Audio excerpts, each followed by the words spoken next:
మన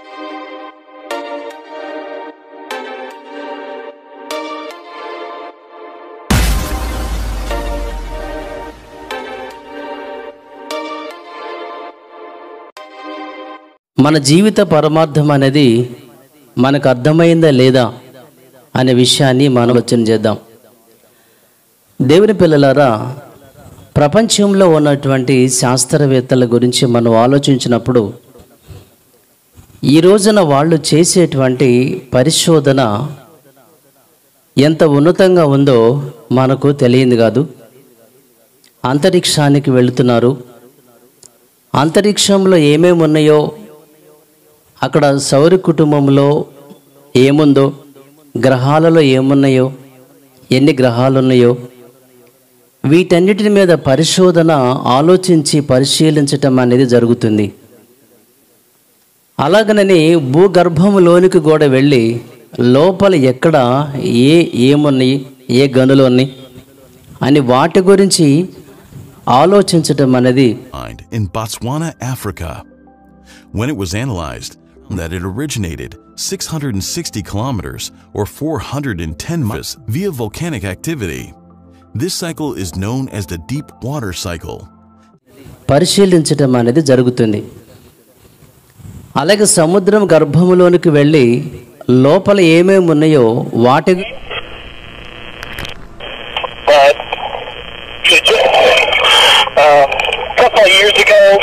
గురించి కూడా పరిశీలించటం అనేది జరుగుతుంది. ఇలా విశ్వంలో ఉన్నటువంటి ప్రతి దాని గురించిన ఆలోచన, ప్రతి దాని గురించినటువంటి పరిశోధన మనిషి చేస్తున్నాడు. కానీ అరే ఎప్పుడైనా నీ గురించి ఆలోచించావా అని గనక మనిషిని అడిగితే మనిషి ఏమంటాడంటే, అరే నా గురించి ఆలోచించుకునే తీరిక నాకు ఎక్కడదరా అంటున్నాడు. అంటే విశ్వాన్ని గురించి పరిశీలించేంత ఓపిక మనిషికి ఉంటుంది, కానీ తన గురించి ఆలోచించేటువంటి ఓపిక కానీ మనిషికి లేదనే చెప్పాలి. ప్రతి దాని గురించి, ఆకాశంలో ఎగిరేటువంటి పక్షుల గురించి ఆలోచిస్తున్నాడు.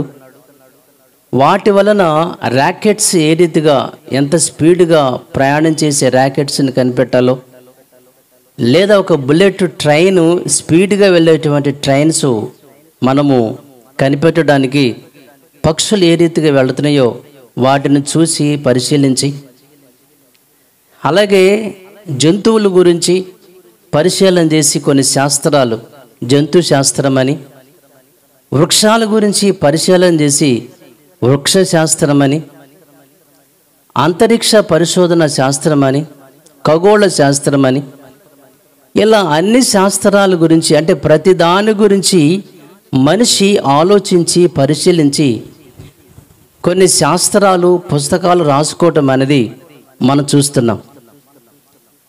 అన్నిటి గురించి ఆలోచించే ఈ వ్యక్తి, అన్నిటి గురించి పరిశీలించేటువంటి ఈ వ్యక్తి తానెవరో, తాను అసలు ఎక్కడి నుంచి వచ్చాడో, తాను ఎందుకు వచ్చాడో, ఎక్కడికి ప్రయాణం చేస్తున్నాడో దాని గురించి మాత్రం మనిషి ఆలోచించట్లేదు, పరిశీలించట్లేదు. ఈ 3 దినాలు వీటి గురించి మనము వింటున్నాం. అసలు మనం ఎవరిమి, ఎక్కడి నుంచి వచ్చాము, ఎందుకు వచ్చాము, మన ప్రయాణం ఎక్కడికి, అసలు మన జీవిత పరమార్థం ఏంటి అనే దాని మీదే ఈ 3 రాత్రులు శ్రద్ధగా మనం వినటానికి ప్రయత్నం చేద్దాం. మన జీవిత పరమార్థాన్ని గురించిన విషయాలు మనకు ఎక్కడ దొరుకుతాయి, ఎక్కడ మనకు చెబుతారు అని గనక మనం ఆలోచిస్తే, ఇంట్లో ఉన్నటువంటి అమ్మా నాన్న దగ్గరికి వెళ్ళి, ఎందుకంటే మనం పుట్టిన తర్వాత మనకు జన్మనిచ్చిన అమ్మా నాన్నలు వాళ్ళనే మనం చూస్తాం కాబట్టి, వాళ్ళ దగ్గరే మనం పెరుగుతాం కాబట్టి, ఒకసారి మనం అమ్మా నాన్న దగ్గరికి వెళ్ళి, అమ్మ నా జీవిత పరమార్థం ఏంటి అని గనక అమ్మని నాన్నని అడిగితే వాళ్ళు ఏమీ చెప్పలేరు, వాళ్ళకి తెలీదు.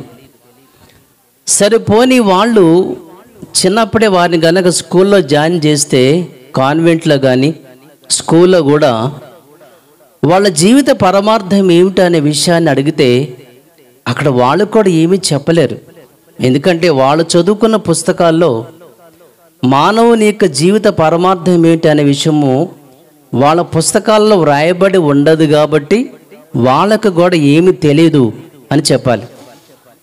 కాలేజీకి వెళ్ళినా, యూనివర్సిటీకి వెళ్ళినా మానవుని యొక్క జీవిత పరమార్థం ఏమిటో అనే విషయాలని అడిగితే ఎవరు కూడా ఏమీ చెప్పలేని పరిస్థితి. ఎందుకోసం అంటే మనుషులు వాళ్ళు రాసుకున్నటువంటి పుస్తకాలలో మానవుని యొక్క జీవిత పరమార్థాన్ని గురించిన విషయాలు ఎవరు ఏమి చెప్పలేదు, ఎవరు ఏమి రాయలేదు. కాబట్టి మరి ఎవరు చెప్పాలి? మానవుని యొక్క జీవిత పరమార్థాన్ని గురించి ఎవరు చెప్పాలి అని అంటే, మన ఇంట్లో ఉన్నటువంటి టీవీ గురించి ఆలోచిస్తే, టీవీ ఎందుకు సృష్టించబడింది అనే విషయాన్ని కనుక మనం ఆలోచిస్తే టీవీని సృష్టించిన వ్యక్తిని అడగాలి.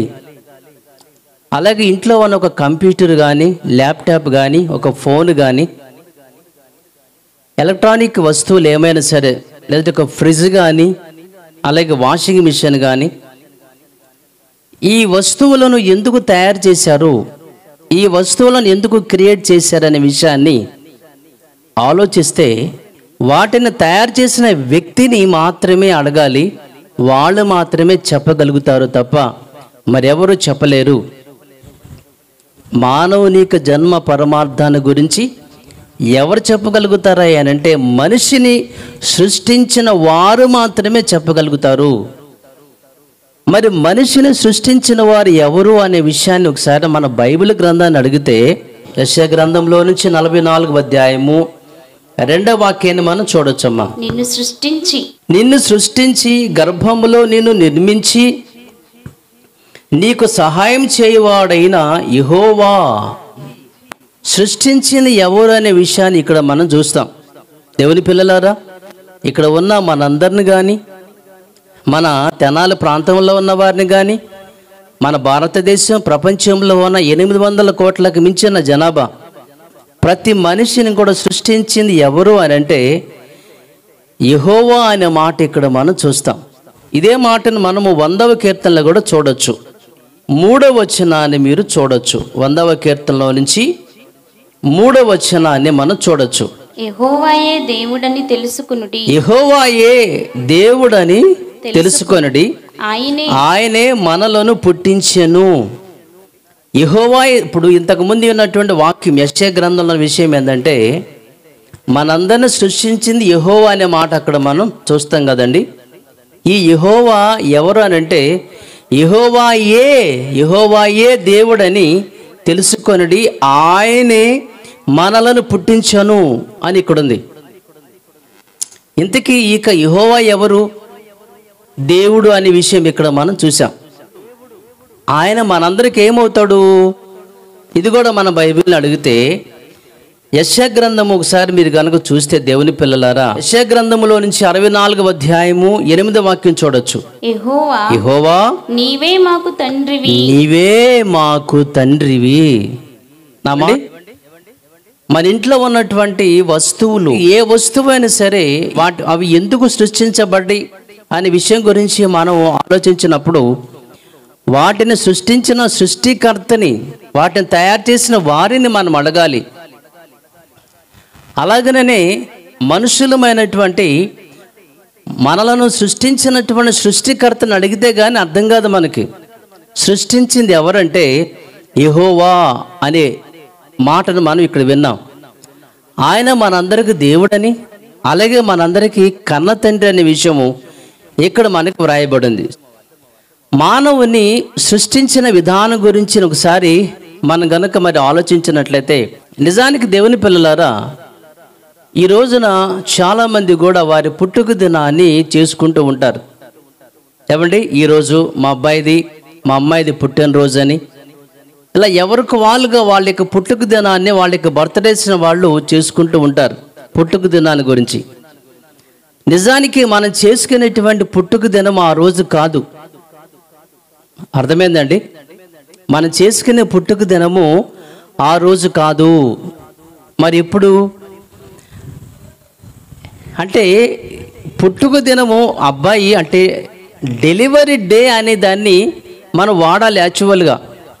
ఎందుకంటే బిడ్డ భూమి మీదకి రాకముందే తల్లి గర్భంలో 9 మాసాలు ఉన్నాడు. భూమి మీదకి రాకముందు, భూమి మీదకి వచ్చిన దినాన్ని మనం పుట్టుక దినం అంటున్నాం. కానీ భూమి మీదకి రాకముందే తల్లి గర్భంలో సుమారుగా 9-10 మాసాలు ఉన్నాడు. మరి ఎప్పుడు పుట్టాడు? అసలు అమ్మ గర్భంలోనికి ఎప్పుడు వచ్చాడు? భూమి మీదకి రాకముందే బిడ్డ అమ్మ గర్భంలోనే సుమారుగా 9-10 మాసాలు ఉన్నాడంటే అప్పటికే పుట్టాడన్న సంగతి మనకి అర్థమైపోతుంది. కాబట్టి అది అసలు యాక్చువల్గా పుట్టుక దినం కాదు, భూమి మీదకి వచ్చినటువంటి దినాన్ని డెలివరీ డే అనాలి అంతే తప్ప అసలు పుట్టుక దినం అనేది మనకి ఎవరికి తెలీదు. అర్థమైందండి? తల్లి గర్భములో ఎప్పుడు పడ్డామన్న సంగతి మనకే తెలీదు. మరి అమ్మ గర్భంలోనికి రాకముందు మనం ఎక్కడున్నాము అనే విషయాన్ని కనుక మనం ఆలోచిస్తే ఖచ్చితంగా మనం చెప్పేది తండ్రి గర్భంలో, తండ్రిలో ఉన్నామన్న విషయం అటు మనకి సైన్సు మనకు చెప్తుంది, వైద్యశాస్త్రం మనకి చెప్తుంది, అలాగే బైబిల్ గ్రంథం కూడా మనకి చెప్పే విషయం ఏంటంటే తల్లి గర్భంలోనికి రాకముందే మనమందరము తండ్రి గర్భంలో, తండ్రిలో ఉన్నామన్న సంగతి మనకి బైబిల్ కూడా చెప్తుంది. ఎలాగంటారా? ఒకసారి మీరు కనుక హెబ్రీలకు రాసినటువంటి పత్రిక కనుక మీరు చూస్తే, హెబ్రీలకు రాసిన పత్రిక 7వ అధ్యాయానికి వద్దాం ఒకసారి. ఇక్కడ ఒక సంఘటన గురించి పౌలు గారు ఈ పుస్తకంలో రాస్తున్నట్లు మనకు అర్థమవుతుంది. ఏ సంఘటన అని కనుక మీరు ఆలోచిస్తే, అబ్రహాం యొక్క కాలంలో అబ్రహాం గారు ఆయన షాలేము రాజు అనేటువంటి ఒక వ్యక్తికి దశమ భాగం ఇచ్చినట్లుగా ఆదికాండం 14వ అధ్యాయంలో మనం చూస్తాం కదండి. కానీ ఇక్కడ హెబ్రీ పత్రిక 7వ అధ్యాయము 9వ వచనాలు కనుక మీరు ఆలోచిస్తే అక్కడ ఏముందో చూద్దాము. అంతేగాక ఒక విధమును చెప్పిన ఎడల 10వ వంతులను పుచ్చుకొను లేవియు అబ్రహాము ద్వారా దశమాంసములను ఇచ్చెను. లేవి ఎవరండి? లేవి అనే వ్యక్తి ఎవరంటే అబ్రహాము కుమారుడైనటువంటి ఇస్సాకు కుమారుడైనటువంటి యాకోబు యొక్క 4వ కుమారుడు. యాకోబు యొక్క కుమారుడు లేవి. అంటే అబ్రహాంకి ఏమవుతాడంటే ముని మానవుడు అవుతాడు. అబ్రహాము గారు షాలేము రాజు గారికి దశభాగం ఇస్తే ఇక్కడ అబ్రహాం యొక్క ముని మనముడు ఆ షాలేము రాజు గారికి దశమ భాగం ఇచ్చినట్లుగా ఉంది. బైబిల్ తప్ప అని గనక మనం ఆలోచిస్తే అప్పటికి ఇస్సాకు పుట్టలేదు, యాకోబు పుట్టలేదు, అలాగే లేవి కూడా పుట్టలేదు. వీళ్ళెవరు పుట్టల, అసలు ఇస్సాకే పుట్టలేదు. ఇది 14వ అధ్యాయంలో ఉన్న విషయము. కానీ లేవి దశమ భాగం ఇచ్చినట్లుగా ఉంది కదండి. దాని గురించి కింద వచ్చిన కనుక మీరు చూస్తే మీకు చక్కగా మీకు అర్థమవుతుంది. ఎలాగనగా మెల్కీసెదకు అతని పితరుని కలుసుకొనినప్పుడు లేవి తన పితరుని గర్భములో ఉండెను. బైబిల్ ఎంత గొప్పదండి, సైన్స్కి మించిందండి బైబిల్. ఏమండి, అబ్రహాం అనే వ్యక్తి మెల్కీసెదక్ అనే షాలేము రాజు గారికి దశమ భాగం ఇచ్చే నాటికి తన ముని మనవడైనటువంటి లేవి అబ్రహామిక గర్భములో ఉండేను అనుంది. దీన్ని బట్టి ఏంటంటే మనమందరం కూడా మన తండ్రి గర్భాలలో ఉంటాము. మన తండ్రి మన తాత గర్భములో ఉంటాడు, మన తాత మన ముత్తాత గర్భంలో ఉంటాడు, మన ముత్తాత వాళ్ళ నాన్న గర్భంలో ఉంటాడు. ఇలా అందరూ వాళ్ళ తాత ముత్తాతల గర్భాలలో చివరికి అందరం కూడా ఆదాముతో పాటు మనమందరం కూడా ఆయన యొక్క గర్భంలోనికి మనం వచ్చేసాము. అక్కడ నుంచి కొన్ని వేల సంవత్సరాలు మనం ప్రయాణం చేసి మన ముత్తాతల గర్భాలు దాటుకుంటూ తాతల గర్భాలు దాటుకుంటూ నాన్న గర్భములో నుంచి అమ్మలోనికి మనం వచ్చాము. అర్థమైందండి? అంటే మనం భూమి మీదకి రావటానికి దేవుని యొక్క సంకల్పము, దేవుని యొక్క ప్లాను, దేవుని యొక్క ప్రణాళిక ఏంటంటే అక్కడ నుంచి మన యొక్క వంశ వృక్షాలు ఉన్నారు చూసారా, వాళ్ళందరినీ జాగ్రత్తగా కాపాడుకుంటూ వచ్చాడని చెప్పాలి దేవుడు. రాజబాబు అనేటువంటి నేను ఇదిగో ఈ భూమి మీదకి వచ్చి ఇక్కడ ఈ స్టేజీ మీద వాక్యం చెప్పాలని దేవుడు ఎప్పుడో ముందుగానే సంకల్పించాడు. కాబట్టి ఈ రాజబాబుని ఇక్కడ చినరావూరు ప్రాంతంలో ఈరోజు కూడా ఇక్కడ వాక్యం చెప్పించాలని దేవునికి అనాది సంకల్పం. కాబట్టి నన్ను జాగ్రత్తగా ఎలా కాపాడుకుంటూ వచ్చాడంటే, నా మూలాలైనటువంటి నా ముత్తాతల నా తాతల అందరిని కూడా వాళ్ళెవరిని చంపకుండా జాగ్రత్తగా వాళ్ళని కాపాడుకుంటూ, మా తాతని కాపాడుకుంటూ, సరిగ్గా ఒక వారం దినాలకి, నేను పుట్టినటువంటి ఒక వారం ఆ దినాలకి మా తాత చనిపోయాడు. మా నాన్నగారు ఈ మధ్యకాలంలోనే ఆయన తన కాలాన్ని ముగించి వెళ్ళిపోయాడు. వీళ్ళిద్దరూ ముందే చచ్చిపోతే నేను భూమి మీదకి రాను కదా. నేను భూమి మీదకి వచ్చేంత వరకు మా తాత బ్రతకాలి, మా నాన్న బ్రతకాలి, వాళ్ళిద్దరు బతికుంటేనే నేను భూమి మీదకి వస్తాను. కాబట్టి నేను భూమి మీదకి వచ్చేంత వరకు వాళ్ళిద్దరు బతకాలి. వాళ్ళిద్దరిని బతికించాడు. నేను వచ్చినాక వాళ్ళు పోయారు. అంటే ఎందుకంటున్నానంటే, ఇక్కడ ఉన్న మనం అందరం కూడా ఈ భూమి మీదకి రావటానికి మన తాత ముత్తాతలు మన యొక్క మూలాలందరినీ దేవుడు జాగ్రత్తగా కాపాడుకుంటూ వచ్చాడు అని చెప్పాలి. చివరికి మన యొక్క తండ్రి గర్భంలో నుంచి అమ్మ గర్భంలోనికి మనం వచ్చామన్న విషయము అటు వైద్యశాస్త్రం కానీ ఇటు మనకు బైబిల్ కానీ చెప్పారండి గొప్ప విషయము. అది ఎప్పుడు జరిగిందనే విషయము ఎవరికీ తెలియని విషయం. అది మన భూమి మీదకి వచ్చిన రోజుంది, అది మన పుట్టుక దినము కాదు, అది మన పుట్టుక రోజు కాదు. తల్లి గర్భంలో పడినప్పుడు, గలతీయులకు రాసిన పత్రిక 1వ అధ్యాయం 15వ వచనంలో పౌలు గారు నేను తల్లి గర్భంలో పడ్డాను అన్నాడు. అంటే ఎక్కడి నుంచి పడ్డాడు? నాన్న గర్భములో నుంచి తల్లి గర్భంలో పడ్డాడు. అది ఎప్పుడన్న విషయం ఎవరికీ తెలీదు. నేను అందుకే చాలాసార్లు కూడా ఇదే మాట నేను చెప్తూ ఉంటాను. ఏంటంటే, మన పుట్టుకే మనకెప్పుడో మనకు తెలీదు, యేసుక్రీస్తు వారి యొక్క పుట్టుక గురించి ఎవరికి తెలుసు? ఏమండి, మన పుట్టుక అమ్మలో నుంచి మన భూమి మీదకి వచ్చేమే, అది మన పుట్టుక కాదు, అది డెలివరీ డే, అది అంతే. అమ్మలోనికి ఎప్పుడు వచ్చాం అది పుట్టుక దినం. అది ఎప్పుడు వచ్చామన్న సంగతి అమ్మకే తెలియదు, ఇక మనకేం తెలుస్తుంది? మన పుట్టుకే మనకు తెలియనప్పుడు యేసుక్రీస్తు వారి యొక్క పుట్టుక మనకి ఎలా అర్థమవుతుంది చెప్పండి దేవుని పిల్లలారా? సో కాబట్టి అది రహస్యం అన్నాడు దావీదు. 139వ కీర్తన గనక మీరు ఆలోచిస్తే 15-16లో నేను రహస్యమందు పుట్టాను అన్నాడు. అంటే మన పుట్టుక రహస్యం అంటండి, అది ఎవ్వరికి తెలీదు, దేవునికే తెలుస్తుంది తప్ప మరి ఎవరికి అది తెలియదు అని చెప్పాలి. ఆ రీతిగా మనమందరం కూడా తల్లి గర్భంలోనికి ఎలా మనం వస్తామయ్యానంటే, కంటికి కనిపించినటువంటి ఒక చిన్న శుక్రకణముగా అమ్మ గర్భంలోనికి మనం వచ్చినప్పుడు అక్కడ నుంచి అది ఏమవుతుందంటే కణ విభజన జరుగుతుంది. 1 2 గాను, 2 4, 4 8, 8 16, 16 32, 32 64, 64 128, ఇలా ఒక కణం అనేది కణ విభజన జరిగి అండంలోనికి వెళ్ళి అక్కడి నుంచి అది ఒక చిన్న పిండముగా మారటం అనేది జరుగుతుంది. కార్టిలేజ్ కణాలని, అలాగనని నాడీ మండల కణాలని, ఇలా ఈ మరి చర్మ కణాలని, ఈ రీతిగా ఒక కణమే కంటికి కనిపించింది కణ విభజన జరిగి లోపల ఒక పిండోత్పత్తి కార్యక్రమం అనేది, ఒక పిండం అనేది, ఒక ఆకారం అనేది ఏర్పాటవుతుంది.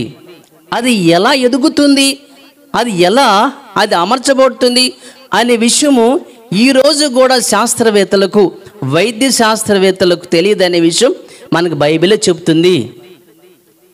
అర్థమైందండి?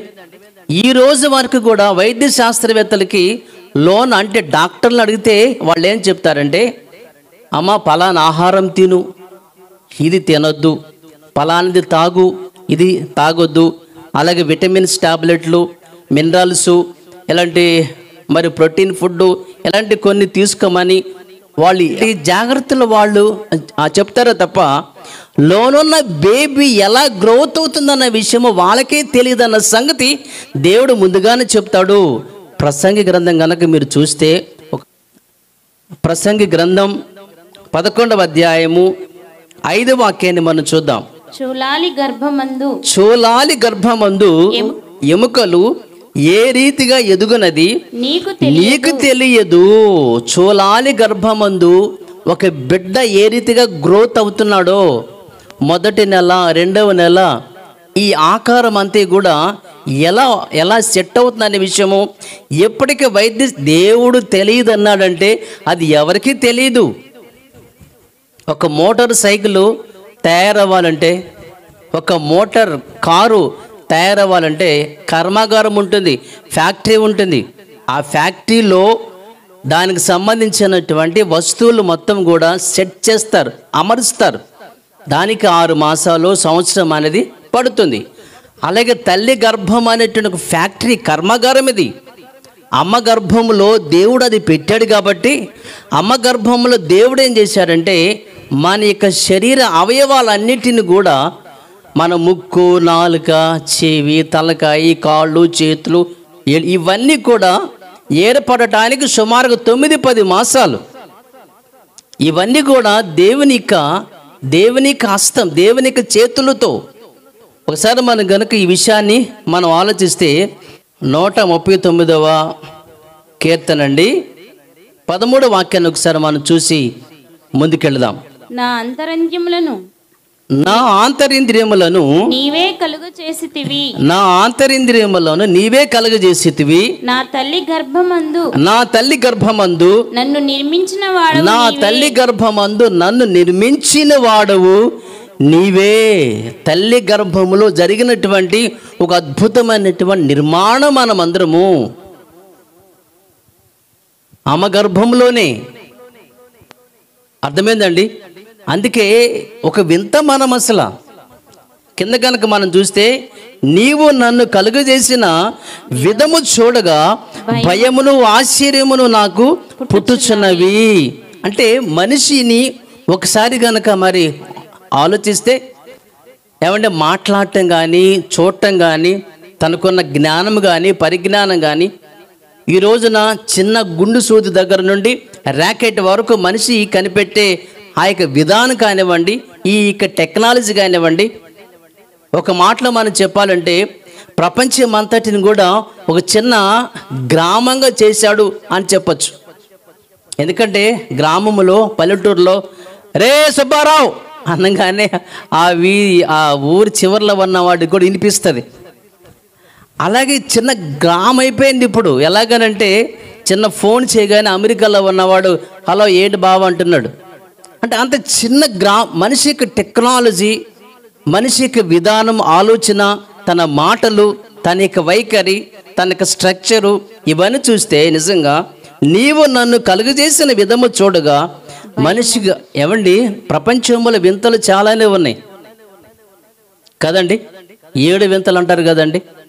వాటిల్లో మనకున్నటువంటి మరి తాజ్మహల్, ఇలాంటివి, చైనా గోడ, పిరమిడ్స్.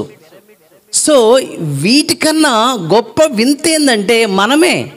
అసలు అవి కాదు వింతలు, మనుషులమైన మనమే ఒక వింతని 71వ కీర్తన కనుక మీరు చూస్తేనండి, ఆ వచనంలో కనుక 71వ కీర్తన 7వ వాక్యం కనుక మీరు ఆలోచిస్తే, దేవుని పిల్లలారా, నేను అనేకులకు ఒక వింతగా ఉన్నాను. ఒక వింత. మనుషులు కట్టినటువంటి అవి కాదు వింతలు, మనుషులమైన మనమే ఒక వింత. దేవుడు కట్టినటువంటి మనమే ఒక వింత, ఒక అద్భుతం మనమందరం కూడా. అర్థమైందండి? సహజంగా కొంతమంది ఎలాంటి ఆలోచనతో ఉంటారంటే, మానవుని యొక్క శరీరం అనేది అది తనంతటా అదే వచ్చిందే తప్ప దానిని ఎవరు క్రియేట్ చేయలేదు అనేది కొంతమంది జ్ఞానవంతులుగా పిలువబడుతున్న వాళ్ళు చెప్పే విషయం కూడా. ఇది ఒక చిత్రపటం ఉంది అనుకోండి, ఆ యొక్క పటం అనేది దానంతటికి అదే వస్తుందా, ఎవరైనా గీసారా అని అంటే ఖచ్చితంగా దాని అంతటికి అదే రాదు, ఎవరో ఒకరు దాన్ని గీస్తారు. ఒక శిల్పాన్ని కనుక మనం చూసామంటే దాని అంతటికి అదే వచ్చిందా అని అంటే అది దాని రాదది, ఎవరో దాన్ని చెక్కారు జాగ్రత్తగా ఒక మంచి శిల్పంగా. అలాగే మనం వాడుకునేటువంటి కుండ, నిజంగా మరి ఆ యొక్క కుండ అనేది అది అలాగే వచ్చిందా అని కనుక మనం ఆలోచిస్తే అది అలాగే రాలేదు. మరి అది ఎలా వచ్చింది అని అంటే మట్టిని తీసుకుని దానిని కుమ్మరివాడు ఒక మంచి ఆకారాన్ని, ఒక మంచి షేపుగా దాన్ని తయారు చేశాడు తప్ప దానంతటికదే రాలేదు. అలాగే మనము మన యొక్క శరీరం అనేది దానంతటికి అదే వచ్చిందా అని మనం ఆలోచన చేస్తే కనుకండి, యెషయా గ్రంథంలో నుంచి 64వ అధ్యాయం 8 వాక్యాన్ని ఒకసారి మనం విందాం. యెహోవా నీవే మాకు తండ్రివి, నీవే మాకు తండ్రివి, మేము జిగటమన్ను, నీవు మాకు కుమ్మరి వాడవు, మేమందరము నీ చేతి పని అయి ఉన్నాము. వచ్చింది కాదు, మన శరీరం అనేది దానంతటికి అదే వచ్చింది కాదు. జిగటమన్నుగా ఉన్నటువంటి మనలను, జిగటమన్ను నీవు మాకు కుమ్మరి వాడవు, మేమందరము నీ చేతి పని అయి ఉన్నాము అని చెప్పారు. మనమందరము జిగటమన్ను. ఏమండి, ఆయనేమో కుమ్మరివాడు. ఒక మంచి ఆకారాన్ని, ఒక మంచి కుండని తయారు చేయడానికి దేవుడు చేసినటువంటి ప్లాను చాలామందికి అర్థం కాదండి. సహజంగా ఏమనుకుంటారంటే దేవుడు నేల మట్టి తీసుకుని, ఒకసారి ఎక్కడది ఆదికాండం 2వ అధ్యాయం కనుక మీరు చూస్తే ఈజీ ప్రాసెస్లే అనే భావన చాలామందికి ఉంటుంది. ఆదికాండంలో నుంచి 2వ అధ్యాయము 7వ వచనం కనుక మనం ఆలోచిస్తే దేవుడైన యెహోవా నేలమంటితో నరుని నిర్మించి నిర్మాణము. ఏమండి, నిర్మాణము అనేటువంటి ఇక పదాలు వేటికి మనం వాడతామనంటే ఒక పెద్ద పెద్ద ప్రాజెక్టులకే మనం వాడతామండి. ఒక పోలవరం ప్రాజెక్ట్ అని, తాజ్ మహల్ అని, ఒక చైనా గోడని, పిరమిడ్స్ అని, ఇలాంటి పెద్ద పెద్ద ప్రాజెక్టులకి వాడేటువంటి పదాలు ఏంటంటే నిర్మాణము. ఇందాడు విన్నామే, తల్లి గర్భంలో నిర్మించావు, నేలమంటితో నిర్మాణం జరిగింది. నేలమంటి అంటే ఏదో దేవుడు ఒక మామూలు మట్టి తీసుకుని మామూలుగా కుండలో తయారు చేసేవాడు, ఏ రీతిగా మట్టి తీసుకుని కుండలు తయారు చేశాడు, అలాగా ఇలాంటి మట్టిని తీసుకుని దేవుడు కుండను తయారు చేసిన భావన చాలా మందికి రావచ్చు. కానీ జిగటమన్నగా ఉన్న నన్ను నువ్వు కుమ్మరవాడుగా ఉండి ఒక మంచి ఆకారం నువ్వు నాకు ఇచ్చావనే విషయాన్ని అక్కడ మనం చూసాం కదండి. ఎలా ఈ ప్రాసెస్ అనేది జరిగింది అనే విషయం కనుక మనం ఆలోచిస్తే ఒకసారి మనము కీర్తన గ్రంథానికి వెళదామండి. 139వ కీర్తన గ్రంథంలో నుంచి అండి, మానవుని యొక్క శరీర నిర్మాణం అనేది ఎలా జరిగిందో అక్కడ మనం చూడొచ్చు. 139వ కీర్తన అండి 15వ వాక్యాన్ని మనం చూద్దాం. నేను రహస్యమందు పుట్టిన నాడు భూమి యొక్క అగాధ స్థలములలో విచిత్రముగా నిర్మింపబడిన నాడు. ఏమండి, భూమి యొక్క అగాధ స్థలములో అంటే యాక్చువల్గా ఈ కుమ్మరివాడు ఏదో మట్టి తీసుకుని ఒక నల్లకుండా తయారు చేసినట్లుగా కాదు. ఏమండి, భూమి యొక్క అగాధ స్థలానికి దేవుడు వెళ్ళినట్లుగా మనకు అర్థమవుతుంది. మనిషిని తయారు చేయటానికి, మానవుని యొక్క శరీరాన్ని తయారు చేయటానికి దేవుడు ఎక్కడికి వెళ్ళాడు అని కనుక మనం ఆలోచిస్తే భూమి యొక్క అగాధ స్థలానికి వెళ్ళినట్లుగా మనం అక్కడ చూస్తాం. అగాధ స్థలంలో ఏముందయ్యా? ఏమండి, భూమి గురించి మీకు అర్థం అవ్వాలంటే కోడిగుడ్డు మీ అందరికీ తెలుసు కాబట్టి కోడిగుడ్డు చూస్తే మీకు భూమి కూడా ఈజీగా అర్థమైపోతుంది. అంటే అదేంటండి, భూమి ఏమో గుండ్రంగా ఉంటుంది కదని చెప్పేసి ఆకారం గురించి కాదు. మనకి కోడిగుడ్డుకి పైన పెంకు, లోపలేమో తెల్ల సొన, ఆ లోపలేమో పచ్చ సొన అనేది మనకు ఉంటుంది కోడిగుడ్డుకి. అలాగే ఈ భూమి కూడా మొత్తము 3 పొరలతో ఉంటుంది. పైనున్నదేమో మనం ఉన్నటువంటి ఇక్కడ ఈ పైన ఉపరితలం అంటారు. కొంచెం లోనకి వెళ్ళామనుకోండి, అక్కడ ఉన్నది దానిని ఔటర్ కోర్ అంటారు. ఇంకా లోపలికి వెళ్తే ఇన్నర్ కోర్ ఉంటుంది. అంటే మీకు అర్థం అవ్వాలంటే మనము ఈ భూమిలో నుంచి కొంచెం లోనకి వెళ్ళామనుకోండి, సుమారుగా ఒక 1000 అడుగుల దూరం వెళ్ళామనుకోండి, అక్కడ నీళ్లు మనకు వేడిగా ఉంటాయి. అందుకే శీతాకాలం చూడండి, ఎంత శీతాకాలమైనా సరే పంపులో నీళ్లు కొట్టినప్పుడు నీళ్లు మనకు వేడిగానే వస్తాయి. ఎందుకనంటే భూమి లోపల మనకి వేడిగా ఉంది. అక్కడ నుంచి మనము ప్రతి 1000 అడుగులకి సుమారుగా 16 డిగ్రీల వేడి ఫారెన్హీట్ అనేది పెరుగుతూ ఉంటుందంట లోపలికి. ఒక 30 కిలోమీటర్లు కనుక లోనికి వెళ్ళామనుకున్న తవ్వుకుంటూ అక్కడికి వెళితే మనకి సలసలా కాలేటువంటి నీరు, ఇంకా లోనికి వెళితే ఒక లావా ఉంటుంది మనకి. అప్పుడప్పుడు కొన్ని అగ్నిపర్వతాలు పేలినప్పుడు ఒక ఎర్రటి ఆ పేస్ట్ లావ్ అంటారు చూసారా, అది వస్తుంది బయటికి. అలా సుమారుగా భూమి లోనికి ఒక 30 కిలోమీటర్ల లోనికి వెళితే లోపలంతా వేడి కాలిపోతూ ఉంటుంది భూమి లోపల. అర్థమైందండి? ఈ విషయం కూడా మనకి బైబిల్లో ఉంటుందండి. యోబు గ్రంథంలో నుంచి కనుక మీరు ఆలోచించినట్లయితే దేవుని పిల్లలారా, యోబు గ్రంథంలో నుంచి 28వ అధ్యాయము వచనము 5 చూద్దాం. భూమి నుండి ఆహారం పుట్టును, దాని లోపలి భాగము అగ్నిమయమైనట్లుండును. లోపలి భాగము అగ్ని. నేను మీకు చెప్పానే, కోడిగుడ్డు పైన పెంకు లోపలేమో తెల్ల సొన, ఇంకా లోనకి వెళితే పచ్చ సొన ఎలా ఉంటుందో, భూమి యొక్క లోన ఇన్నర్ కోర్ లోనకి వెళితే ఒక 30-40 కిలోమీటర్ల దూరం వెళితే అక్కడ మనకి ఎర్రటి పేస్ట్ కనిపిస్తుంది. అదే భూమి లోపలి భాగము అగ్ని. లోపల అగ్ని ఉందంటండి. దానిని మన వాళ్ళు లావా అని కూడా పిలుస్తూ ఉంటారు. ఎందుకు ఈ మాట నేను మీతో అంటున్నాను, నేను మీకు చెప్తున్నానంటే, దేవుడు మానవుని యొక్క దేహాన్ని తయారు చేయడానికి ఎక్కడికి వెళ్ళాడంట? 139వ కీర్తన 15వ వాక్యాన్ని చూద్దాం. నేను రహస్యమందు పుట్టిన నాడు భూమి యొక్క అగాధ స్థలములలో. అంటే దేవుడు ఎక్కడికి వెళ్ళాడు? మానవుని యొక్క శరీరాన్ని తయారు చేయడానికి ఎక్కడికి ఏమండి? పైన ఉన్నటువంటి నేల మట్టితో దేవుడు మనిషిని సృష్టించడనగానే ఈ మట్టి అనుకోబాకండి. ఈ మట్టి అయితే ఎండకి ఎండిపోతుంది, వర్షానికి తడిసి ముద్దయిద్ది కదండి.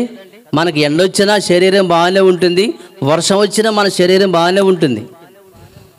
దేవుడు ఈ మట్టి కాదు, భూమి యొక్క అగాధ స్థలములో అక్కడ ఉన్నటువంటి పేస్ట్ ఉంది, జిగటమనుగా ఉన్నటువంటి ఆ యొక్క ద్రవ పదార్థాన్ని దేవుడు తీసుకుని వచ్చాడు. అక్కడి నుంచి ఏం చేశాడంట? యోబు గ్రంథం 10వ అధ్యాయం చూద్దాం. యోబు గ్రంథంలో నుంచి 9వ వాక్యం చూద్దాం. జిగటమన్నుగానున్న నన్ను నీవు నిర్మించితివి. జిగటమన్నుగానున్న నన్ను నీవు నిర్మించి, నిర్మాణం జరిగింది. ఆ సంగతి జ్ఞాపకం చేసుకొనుము. నీవు నన్ను మరలా మన్నుగా చేయుదువా? ఎలా చేశాడంటే, ఒకడు పాలు పోసినట్లు నీవు నన్ను పోసితివి కదా, జున్ను గడ్డ ఒకడు పేరబెట్టినట్లు నీవు నన్ను పేరబెట్టితివి కదా. ఏవండి, జున్ను పాలని మనము వేడి చేసిన తర్వాత అది చక్కగా, అంటే ద్రవ పదార్థం కాస్త గట్టిగా ఘన పదార్థం ఏ రీతిగా అయిపోతుందో, ఒక షేపులకు వస్తుందో, జిగటమన్నుగా ఉన్నటువంటి ద్రవ పదార్థమైనటువంటి ఆ యొక్క మట్టిని దేవుడు తీసుకొని వచ్చి ఒక మంచి షేపును తయారు చేశాడంటండి. ఇంకా మీకు అర్థం అవ్వాలంటే, మన ఇంటికి ఉన్నటువంటి సిమెంట్ కిటికీలు కానీ, లేకపోతే సిమెంట్ దర్వాజాలు కానీ, వీటి గురించి కనుక మీరు కొంచెం ఆలోచిస్తే, పరిశీలిస్తే, అవి తయారు చేసే దగ్గర కనుక మనము వెళ్ళామనుకోండి, ముందుగా వాళ్ళు చేసేటువంటి ఆ పని ఏంటంటే, ముందు వాళ్ళు ఒక మోసను తయారు చేసుకుని వాళ్ళు మరి దానిలోకి ఒక 6 mm 8 mm రాడ్లు పెడతారు. ఆ తర్వాత ఒక మిషన్లో ఇసుక, సిమెంటు, బేబీ చిప్స్ ఇలాంటి కొన్ని దానికి కావలసినటువంటి జిగురు కానీ మరి వాటర్ ఇవన్నీ కూడా వేసి మొత్తం బాగా మిక్సీ చేసి దానిని తీసుకొచ్చి ఆ దర్వాజాలకు ఉన్నటువంటి ఆ మోసలో పోస్తారు. పోసి నెక్స్ట్ డే కనుక చూస్తే అది ఆరిపోయి గట్టి పడుతుంది.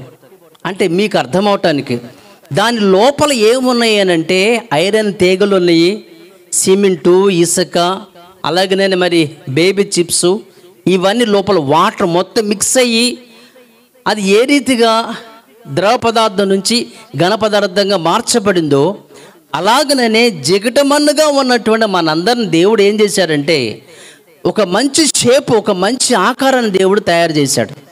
దీని లోపల ఏమున్నాయి చెప్పండి? ఎముకలు, నరాలు, రక్తనాళాలు, మాంసము, ఏమండి, అలాగనే పైన ఉన్నటువంటి ఈ చర్మము, ఈ ఆకారం అంతా ఎంత అద్భుతం అండి. ఏమండి, ఇదంతా కూడా అంటే మానవుని యొక్క శరీరం అనేది దానంతటికి అదే వచ్చిందా అని కనుక మనం ఆలోచిస్తే ఈ మానవుని యొక్క శరీరం అనేది దానంతటికి అది రాలేదు. దేవుని పిల్లలారా, మన తండ్రి అయినటువంటి దేవుడే, సృష్టికర్త అయినటువంటి దేవుడే కొన్ని రోజులు ఆయన కష్టపడి ప్రయాసపడి చేసినటువంటి ఒక అద్భుతమైనటువంటి ఆకారమే మనమందరం కూడా. కొరింథీయులకు రాసినటువంటి మొదటి పత్రిక 12వ అధ్యాయము 18వ వాక్యం ఒకసారి విని ముందుకెళ్దాం. కొరింథీయులకు రాసినటువంటి మొదటి పత్రిక అండి, 12వ అధ్యాయము 18 చూద్దాం. అయితే దేవుడు అవయములలో ప్రతి దానిని దేవుడు అవయవాలలో ప్రతి దానిని తన చిత్త ప్రకారము శరీరములో ఉంచెను. అంటే దేవుడి యొక్క శరీరాన్ని దేవుని చిత్త ప్రకారంగా, దేవుని ఇష్ట ప్రకారంగా, దేవుని యొక్క ఆలోచన ప్రకారంగా, దేవుని యొక్క ప్లాన్ ప్రకారంగా, ఏమండి, మనం కట్టుకునే ఇంటిని మన ఇష్ట ప్రకారంగానే మనము కట్టుకుంటాం. ఎవరి ఇల్లు వాళ్ళ ఇష్టం అండి. ఇక్కడ బెడ్రూమ్ ఉండాలి, ఇక్కడేమో మరి కిచెన్ ఉండాలి, ఇక్కడేమో మరి మాస్టర్ బెడ్రూమ్ ఉండాలి, ఇక్కడ హాల్ ఉండాలి, ఇక్కడేమో కామన్ బాత్రూమ్ ఉండాలి, ఇక్కడేమో మరి అటాచ్డ్ ఉండాలి, ఇక్కడ స్టెప్స్ ఉండాలి. మన ఇంటిని మనం ఏ రీతిగా ఒక ప్లాన్ ప్రకారంగా మనం కట్టుకుంటామో అలాగే దేవుడు కూడా ఆయన కోసము ఆయన కట్టుకున్న ఇల్లే మనం అందరం. బైబిల్ అదే చెప్తుంది, మనమే దేవుని ఇల్లు అని. హెబ్రీయులకు రాసినటువంటి పత్రిక 3వ అధ్యాయము, హెబ్రీయులకు రాసినటువంటి పత్రిక 3వ అధ్యాయము 6వ వచనము ఆఖరి మాటలో మనమే ఆయన ఇల్లు, దేవుని యొక్క ఇల్లు అని ఉంటుంది. దీన్ని బట్టి మనకి ఏమర్థం అవుతుందంటే దేవుడు మనుషులమైన మనందరినీ కూడా భూమి మీదకి తీసుకుని రావటానికి తన ఉన్నతమైనటువంటి ప్లాన్ ప్రకారంగా, సంకల్పాన్ని బట్టి ఒక మంచి ఆకారాన్ని మనకిచ్చి భూమి మీదకి పంపించాడు. మనం ఎవరూ కూడా ఏదో మన బియ్యం పుచ్చిపోతాయని మన ఈ భూమి మీదకి రాలేదండి. వెనకటికి ఒక ఆయన శ్రీశ్రీ గారు, శ్రీరంగ శ్రీనీతులు గారు చెప్పినటువంటి ఒక విషయం ఏంటంటే, అప్పట్లో ఆయన తెలుగు పద్య రచయిత గారు శ్రీశ్రీ గారు, అమ్మా నాన్న ఉండబట్టలేక మనం పుట్టామని ఒక నీచమైన ఆలోచనను సమాజానికి తను పరిచయం చేశాడు. అది చదువుకున్న పిల్లలకు అర్థమవుతుంది. ఏమండి, మనము భూమి మీదకి రావాలని మనం అసలు అనుకోలేదు. మన భూమి మీదకి రావాలని అమ్మా నాన్న కూడా వాళ్ళు అనుకోలేదు. భూమి మీదకి రావాలని మనం అనుకోలేదు, భూమి మీదకి రావాలని అమ్మా నాన్న కూడా అనుకోలేదు. మరి ఎవరు అనుకున్నారయ్యా అనంటే, మనం భూమి మీదకి రావాలనే ఆలోచన ఎవరిదయ్యానంటే అది తండ్రి సంకల్పం. ఎఫెసీ పత్రిక 1వ అధ్యాయము 4, 5, 6 కనుక మీరు తర్వాత చూస్తే మనం భూమి మీదకి రావటానికి దేవుని యొక్క సంకల్పము, దేవుని యొక్క అనాది సంకల్పము అనే మాట అక్కడ మనం చూస్తాము. అంటే సహజంగా మన వాళ్ళ యొక్క ఆలోచన ఏంటంటే నువ్వు బియ్యం పుచ్చిపోతే అని పుట్టారు అనే వాళ్ళు చాలామంది ఉంటారు. అంటే ఇలాగా మనము ఏదో అలా వచ్చాములే, యాదృచ్ఛికంగా మనం వచ్చామనేది కాదు. ఇది తండ్రి సంకల్పం అనేది మీకు అర్థమవటానికి. ఇప్పుడు ఫర్ ఎగ్జాంపుల్గానండి, ఒక ఫ్యాక్టరీ ఉందనుకోండి. ఆ యొక్క ఫ్యాక్టరీలో సుమారుగా 1000 మంది అవసరం ఉన్నారు. 1000 మంది ఆ ఫ్యాక్టరీకి అవసరం కాబట్టి ఆ ఫ్యాక్టరీ యజమాని ఏం చేస్తారంటే 1001 మందిని తీసుకోడు. అలాగని ఒక మనిషిని తక్కువగా కూడా తీసుకోడు. ఫ్యాక్టరీకి కావాల్సింది 1000 మందే కాబట్టి 1000 మందినే తీసుకుంటాడే తప్ప ఒక మనిషిని ఎక్స్ట్రా తీసుకోడు, ఒక మనిషిని తక్కువ కూడా తీసుకోడు. అలాగనని ఈ భూమి మీద ఉన్నటువంటి 800 కోట్లకు మించిన ఇక జనాభా ఎవరు ఎక్స్ట్రాగా ఎవరు పుట్టలేదు. మనమందరము కూడా తండ్రి యొక్క ఆలోచన బట్టి, తండ్రి యొక్క సంకల్పాన్ని బట్టి, స్త్రీగాను పురుషునిగాను మనమందరం కూడా తండ్రి యొక్క సంకల్పాన్ని బట్టి భూమి మీదకి వచ్చామన్నది బైబిల్ మనకు చెప్పేటువంటి ఆలోచన, ఉద్దేశం. ఏమండి, మన భూమి మీదకి రాకముందే దేవుడు సుమారుగా 6 దినాలు కష్టపడ్డాడంటండి. ఒక దినం అంటే మనం అనుకున్నట్లుగా ఒక 24 అవర్స్ కాదు. అర్థమైందండి? ఎందుకోసం అంటే భూమి మీద ఉన్నటువంటి మనకు ఒక దినం అంటే 24 అవర్స్. కానీ ఎక్కడి నుంచి మనం వేరే గ్రహానికి వెళ్ళామనుకోండి, ఫర్ ఎగ్జాంపుల్గా శుక్రగ్రహానికి గనక మనం వెళ్ళామనుకోండి, అక్కడ గనక మనం ఒక రోజు ఉండొస్తే అప్పటికే మన భూమి మీద 8 మాసాలు అయిపోతాయి అప్పటికే. అంటే ఇక్కడ మనకి 8 మాసాలు శుక్రగ్రహంలో ఒక దినంతో సమానం అంటే మీరు నమ్మండి. మరి విశ్వదినాల సంగతి ఏంటి? దేవుడు 6 దినాలు కష్టపడ్డాడంటే అదేదో 24 గంటలు 32 గంటలు కాదు. అది కొన్ని వేల సంవత్సరాలు దేవుడు కష్టపడ్డాడు, ప్రయాసపడ్డాడు. విశ్రాంతి, ఆయన కష్టపడి పని చేసిన తర్వాత విశ్రాంతి తీసుకొనెను అని ఉంటుందండి. విశ్రాంతి ఎవరికండి? విశ్రాంతి ఎవరికంటే కష్టపడి పని చేసిన వాళ్ళకి విశ్రాంతి. విశ్రాంతి ఎవరికి? రెస్ట్ ఎవరికి? పొద్దుననంగా వెళ్ళి షాప్కి వెళ్ళి, పనికి వెళ్ళి, కూలి పనికి వెళ్ళి, జాబ్కి వెళ్ళి, ఉద్యోగానికి వెళ్ళి కష్టపడి పని చేసిన వాళ్ళకే సాయంత్రం ఇంటికి వచ్చే వాళ్ళు విశ్రాంతి కదండి. దేవుడు విశ్రాంతి తీసుకున్నాడంటే అంటే విశ్రాంతి తీసుకున్నంతగా దేవుడు కష్టపడ్డాడంటండి. అర్థమైందండి?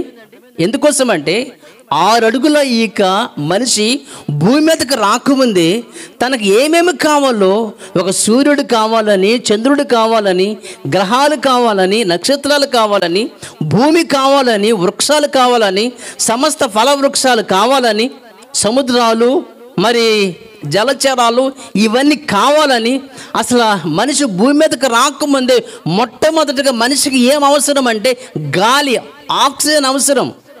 మనిషి పుట్టిన తర్వాత దేవుడు ఆక్సిజన్ తయారు చేయలేదు, ముందే దేవుడు ఆక్సిజన్ తయారు చేశాడు. అంటే ఇవన్నీ మనిషికి కావలసి మొత్తం కూడా తయారు చేసిన తర్వాతనే మనం పుట్టడం అనేది జరిగింది కదండి. అంటే మనిషి పుట్టక ముందే తండ్రి ఇంత కష్టపడి పనిచేసి ఆ తర్వాత మనిషి అయిన మనలను చేశాడు, మనిషిని చేశాడు.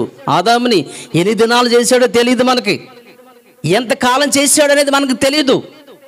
6వ దినాలు చేశాడు, కానీ ఎంతకాలం పట్టిందో మనకు తెలియదు. ఒక దినం అంటే 24 అవర్స్ కాదు కదా.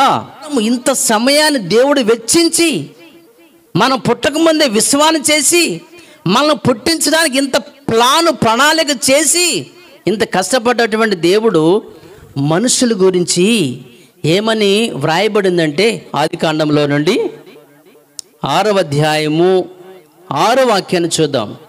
తాను భూమి మీద నరులను చేసినందుకు యెహోవా సంతాపము నుండి తన హృదయములో నొచ్చుకొనెను. మనిషిని చేసినందుకు, అరే ఈ మనిషి కోసమే కదా దేవుడు 6 దినాలు కష్టపడింది, కొన్ని వేల సంవత్సరాలు ప్రయాసపడింది. ఈ మనిషిని చాలా సమయాన్ని వెచ్చించి చేశాడు కదా.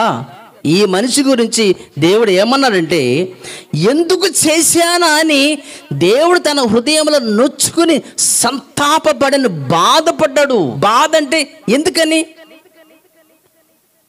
దేవుడు ఏ సంకల్పంతో మనిషిని చేశాడో, ఏ ఆలోచనతో చేశాడో, ఏ ఉద్దేశంతో చేశాడో, తన సంకల్పం అనేది నెరవేరకపోగా ఎవరిష్టానుసారంగా వాళ్ళు ఉండేసరికి వీళ్ళందరూ కూడా నాశనం అవటం అనేది తండ్రి చూడలేక తన బాధను వ్యక్తం చేస్తున్నాడు.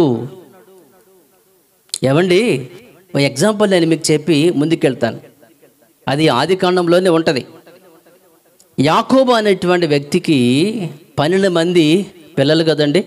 ఈ 12 మందిలో 11వ వాడైనటువంటి యోసేపు యాక్చువల్గా దేవుడు తనకిచ్చినటువంటి దర్శనాలను బట్టి, కళలను బట్టి దేవుడు చెప్పిన వాస్తవాలని వాళ్ళ అన్నలకు చెప్పటం అనేది స్టార్ట్ చేస్తాడు యోసేపు గారు.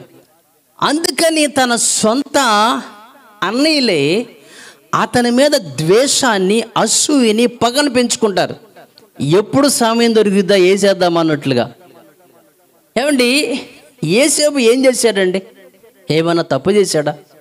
దొంగతనం చేశాడా? వ్యభిచారం చేశాడా? హత్య చేశాడా? ఏమండి, తను చేసిన మిస్టేక్ ఏంటి? ఏమండి, దేవుడు చెప్పిన విషయాలని, దేవునిక సంగతులను, వాస్తవాలను, నిజాలను చెప్పినందుకు, అంటే నిజం చెప్పినందుకు జనాలకు ఇష్టం ఉండదా అండి? మనము వాస్తవాలు గనక చెప్తే అది జనాలకు ఇష్టం ఉండదా? యథార్థవాది లోక విరోధి అని ఒక సామెత ఉంది, మీకు తెలుసు కదండి. అంటే యథార్థం మాట్లాడితే అది లోకానికి విరోధం అంట. ఉన్నది చెబితే ఊళ్ళో ఉండనీరు, ఇది మరొక సామెత. యథార్థం చెప్పేవాడంటే లోకానికి విరోధం. ఉన్నది చెబితే ఊళ్ళో ఉండనీరు. అలాగే ఉన్నది చెప్పాడు కాబట్టి ఇతను లేకుండా చేయాలనుకున్నారు వాళ్ళ యొక్క అన్నలు. అంటే ఉన్నది చెప్తే శత్రువులు అయిపోతామా అండి?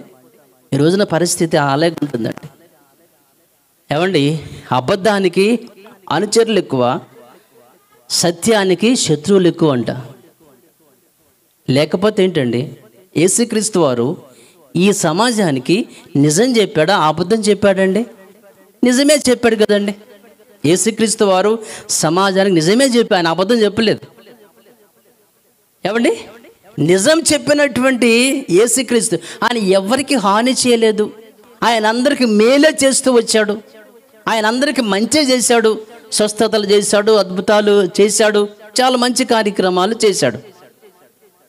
మరి ఇన్ని చేసినటువంటి యేసుక్రీస్తు వారి పట్ల సమాజం ద్వేషాన్ని పెంచుకుంది, శత్రుత్వాన్ని పెంచుకుని ఏదో ఒక రీతిగా యేసుక్రీస్తు వారిని చంపాలని వాళ్ళు కంకణం కట్టుకున్నారు. ఏమండి, అప్పటికే బరబ్బా అనే వ్యక్తి జైల్లో ఉన్నాడండి. ఆయన ఎందుకున్నాడు అక్కడ? బరబ్బా అనే వ్యక్తి ఎందుకున్నాడో లూకాసు వార్తలు కనుక మనం చూస్తే మనకు ఉంటుంది అక్కడ. ఎందుకంటే ఆయన ఊర్లో జరిగినటువంటి అల్లర్ల నిమిత్తము, ఒక హత్య నిమిత్తము బరబ్బాని జైల్లో వేసినట్లు లోక తన పుస్తకంలో రాస్తాడు. అంటే బరబ్బా అనే వ్యక్తి ఎవరు? ఒక కూనికోరు, హత్య చేసిన వ్యక్తి, అల్లర్లకు కారకుడు, అలాంటి రౌడీ షీటర్ లాంటిడని చెప్పాలి. అందుకని ఆ వ్యక్తిని ఏం చేశారు? జైల్లో పడేశారు. కానీ ఆనాటి సమాజము నిజం చెప్పాయన్నేమో, వాస్తవాలు చెప్పాయన్నేమో, మేలు చేశాయన్నేమో శిక్ష వేయమంటున్నారు. కానీ సమాజానికి కీడు చేసే వ్యక్తినేమో మాకు కావాలి అంటున్నారు. ఈరోజు కూడా నేటి సమాజము ఇలాగే ఉందండి. నిజం చెప్పేవాళ్ళంటే ప్రజలు ఇష్టపడట్లేదు. బైబిల్లో ఉన్నది ఉన్నట్లుగా బోధిస్తుంటే ప్రజలు ఇష్టపడట్లేదు. ఏమండి, పౌలు గారు చెప్తాడు, వాక్యాన్ని కలిపి చెరిపి చెప్పేవాళ్ళు అనేకులు ఉన్నారు, జాగ్రత్త అని చెప్పాడు. అలాంటి వాళ్ళని మనం ఇష్టపడతాం. ఏమండి, మనుషుల యొక్క పద్ధతులు, సాంప్రదాయాలు, ఏమండి, మనుషులు నియమించినటువంటి పారంపర్యాచారాలు, బైబిల్లో లేనివి, బైబిల్లో లేనివి, దేవుడు చెప్పని వాటిని ఇవన్నీ కనుక మిక్సర్ చేసి సమాజానికి బోధిస్తూ ఉంటే అలాంటి వాళ్ళనే నేటి క్రైస్తవ సమాజము ఇష్టపడుతుంది తప్ప నిజాలు చెప్పే వాళ్ళని, వాస్తవాలు చెప్పే వాళ్ళని మాత్రము మాకు అక్కర్లేదు అంటున్నారు. ఒకనాడు యేసుక్రీస్తు వారిని కూడా అదే జరిగిందండి. సమాజానికి మేలు చేసే వాళ్ళనేమో శిక్షించారు, సమాజానికి కీడు చేసేవారనేమో రండని రక్షిస్తున్నారు వాళ్ళు. ఈరోజు కూడా అంతే. సమాజానికి మేలు చేసి, ఆత్మీయంగా మేలు చేసి ఉన్నదానిని చెప్పే వాళ్ళకేమో అంగీకరించట్లేదు సమాజం. లేని దానిని, బైబిల్లో లేని దాన్ని కనుక చెప్పేవాళ్ళంటే ప్రజలు చాలా ఇష్టపడుతున్నారు. అలాంటి వారే ఇదిగో ఇక యేసేపు యొక్క అన్నలు. తన తమ్ముడు ఏం చేశాడండి? దేవుడు చెప్పిన మాటే కదా చెప్పి ఉన్నదే చెప్పాడు, అంతే. ఉన్నదే చెప్పాడు. అబద్ధానికేమో అనుచరులు ఎక్కువ, సత్యానికేమో శత్రువులు ఎక్కువ అన్నట్లుగా సత్యం చెప్పినందుకు, వాస్తవాన్ని చెప్పినందుకు, ఉన్నది చెప్పినందుకు అన్నలేడిని ఊర్లో నుంచి బయటకు తోలేయాలని ప్లాన్ చేశారు. ఒకరోజు రానే వచ్చింది, తమ్ముడిని కొట్టి చంపాలని. నేను మీకు ఇవంతా స్టోరీ మీకు చెప్పట్లా, మీకు తెలుసు కాబట్టి. సరే, పెద్దోడు పెద్దన్నయ్య వదిలేరు అని చెప్పేసి ఆపాడు. వాడిని ఇష్మాయేలుకి అమ్మేశారు. వాడు ఇక అంగీ తీసుకుని వెళ్ళి ఒక మేకను కోసి ఆ రక్తాన్ని ముంచి దాంట్లో, నాన్నగారు ఇదిగో అని చెప్పేసి ఆ యొక్క అంగీని చూపించాడు. దేవుని పిల్లలారా, ఒకప్పుడు యాకోబు అలాగే చేశాడు కదండి వాళ్ళ నాన్నకి. ఏమన్నాడు? నీ పేరేంటి అనగానే నా పేరు ఏశావు. యాచవాళ్ళకి వచ్చింది యాకోబు కదా. ఏశావు యొక్క ముసుగులో వచ్చి నాన్నకి అబద్ధం చెప్పాడు. అక్కడ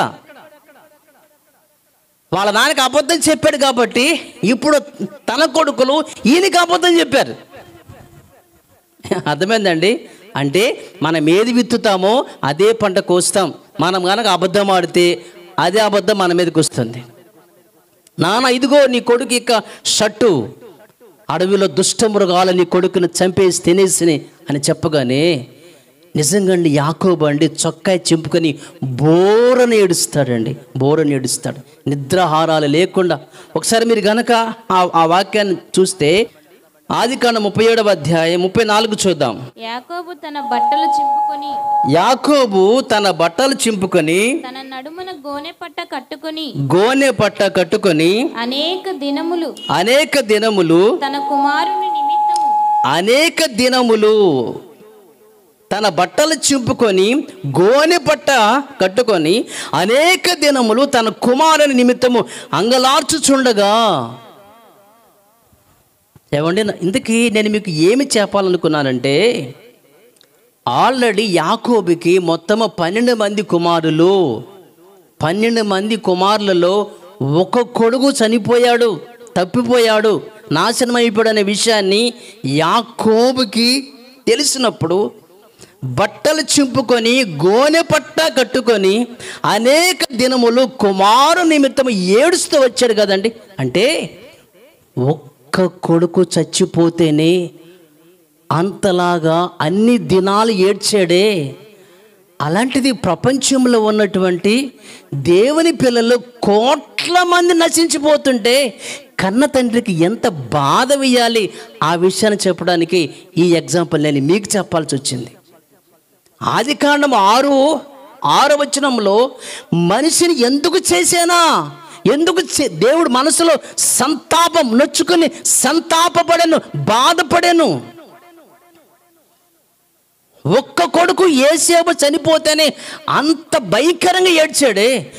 కోట్ల మంది ఈ రోజున నాశనం అయిపోతూ ఉంటే, కోట్ల మంది నాశనం అయిపోతూ ఉంటే ఈ పిల్లల కోసము తండ్రి ఎంత కష్టపడి విశ్వాన్ని చేశాడు, ఎంత కష్టపడి ఈ మానవుని యొక్క శరీరాన్ని చేశాడు.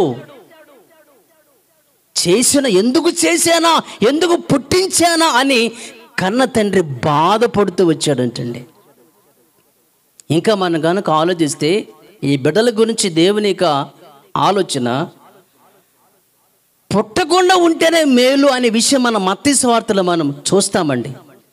పుట్టి నాశనమయ్యేదానికన్నా మనిషిగా పుట్టి నీవు నాశనమయ్యే దానికన్నా నువ్వు అసలు పుట్టకుండా ఉంటే మేలు అనే మాట యేసుక్రీస్తు వారు అంటారు. అలాగే పాలియని స్తనములు కనని గర్భము ఎంతో ధన్యములు అనే మాట కూడా మనము యేసుక్రీస్తు వారి యొక్క నోటి మాట ద్వారా మనం వింటాం.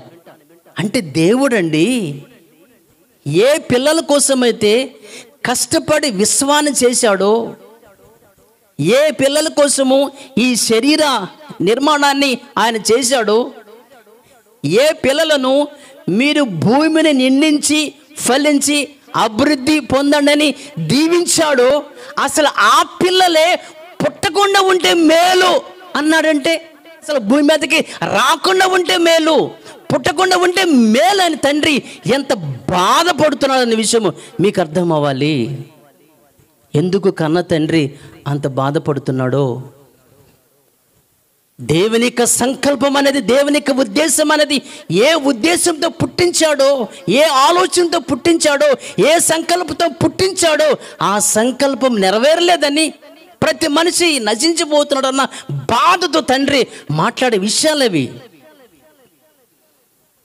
కాబట్టి మనిషి ఏ రీతిగా నాశనం వైపుకి వెళ్ళిపోతున్నాడో, మనిషి తన యొక్క జీవిత పరమార్థం అనేది ఎరిగి బ్రతుకుతున్నాడా, ఎరగకుండా బ్రతుకుతున్నాడా అనే విషయాన్ని గురించి రేపు రాత్రి మనం విందాం. దేవుడి మాటలు మన కొరకు దీవించను గాక.